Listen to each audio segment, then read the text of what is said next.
The moment I stepped into the small house on Willow Street, I felt it, that strange mix of warmth and heaviness in the air. The kind that tells you this place has seen both love and loss.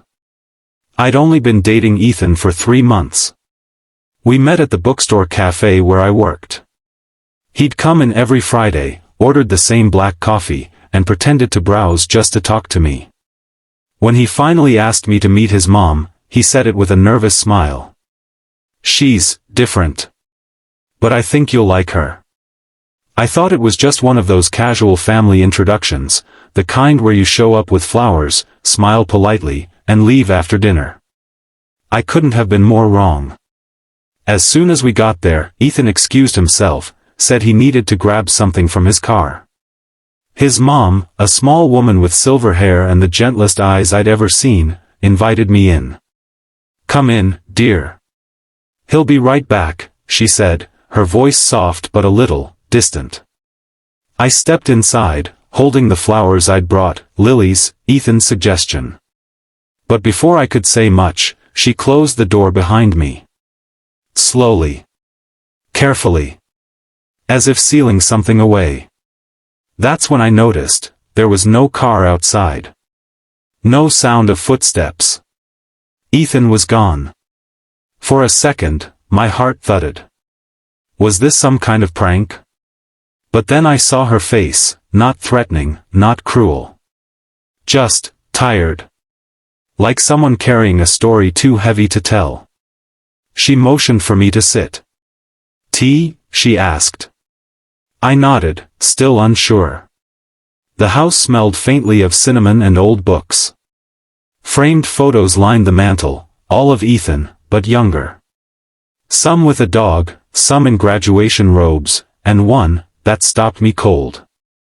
A photo of him in a hospital bed, pale, smiling weakly. Before I could ask, she placed a teacup in front of me and said quietly, "You remind me of her." I blinked. Her? She smiled sadly. "Ethan's fiancée. She used to sit right where you are." My stomach dropped. "Fiancée? I think you must be mistaken. Ethan and I."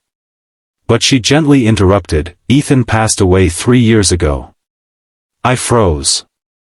Every word hit me like cold water. "No, he's alive. I've been seeing him for months." Her eyes filled with tears. "I know you believe that, dear. But Ethan, he's gone. He had cancer. We lost him in this very house." I didn't know what to say. My hands trembled. I pulled out my phone, opened my messages, ready to prove her wrong, but the screen showed nothing. No texts. No photos. No call logs. Just empty space. I tried searching his name. Nothing. The room suddenly felt heavier. She reached across the table and held my hand. "You're not the first to meet him this way." I swallowed hard, my throat tight. "What do you mean?" She gave a faint smile. "He had a kind soul. Too kind to let go of people who needed comfort. Sometimes, I think, he finds those who are lonely, and gives them what they need most, connection." I felt tears sting my eyes. Because the truth was, I had been lonely.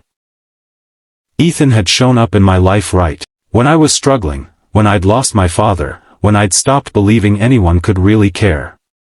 He was comfort. He was light. And now, I realized, he'd been something more.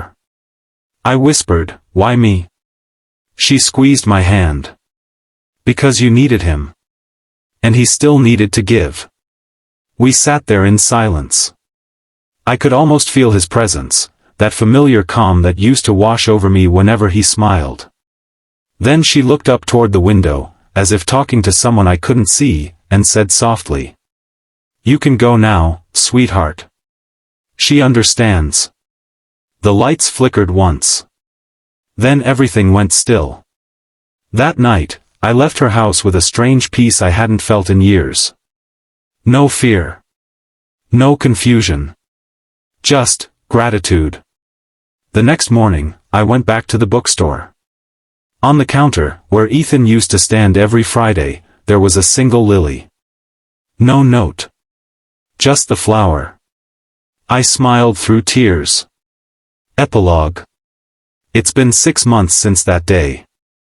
I still visit his mom sometimes. We drink tea, talk about Ethan, and share stories about kindness and faith, about the unseen ways love keeps showing up when we least expect it. Sometimes, when I close the bookstore, I still catch a faint scent of black coffee and cinnamon in the air. And every time I do, I whisper, "Thank you, Ethan." Because I thought I was just meeting his mom.